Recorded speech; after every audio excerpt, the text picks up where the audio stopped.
Daktari Samia Suluhu Hassan kwa kazi kubwa aliyoifanya katika nchi yetu, hususan kwenye sekta ya madini. Amefanya kazi kubwa, ametuletea vitendea kazi vya kutosha katika nchi yetu, vitu ambavyo vilikuwa sio rahisi kuvipata, lakini hususan sisi mkoa wetu wa Simiyu.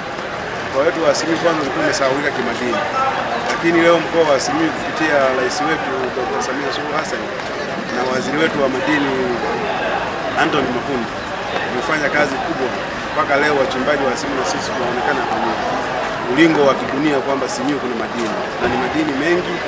Na nadhani hata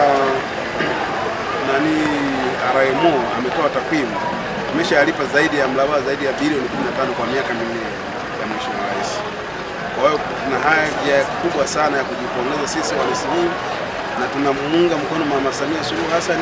Tunamuombea kwa Mwenyezi Mungu uchaguzi unaokuja achaguliwe ili Watanzania waendelee kuvuna neema alionayo rais wetu. East African Spirits Company Limited ni kampuni inayojihusisha na uzalishaji wa pombe kali na bia. Kampuni hii ilianza mnamo 2018 ambapo ilianza na line ya plastiki. Tulianza uzalishaji wa bidhaa yetu inayoitwa Diamond Rock. 2019 tukaanzisha line yetu ya line ya glasi ambao tunazalisha bidhaa yetu pendwa Hanson's Choice. 2023 ndipo tulipoanza ku blend na ku manufacture beers zikiwa ni Hanson's Light, Goldberg, Basembi ambayo imeunga mwaka 2024 na Hanson's Dry iliyoanza uzalishaji mwaka 2025.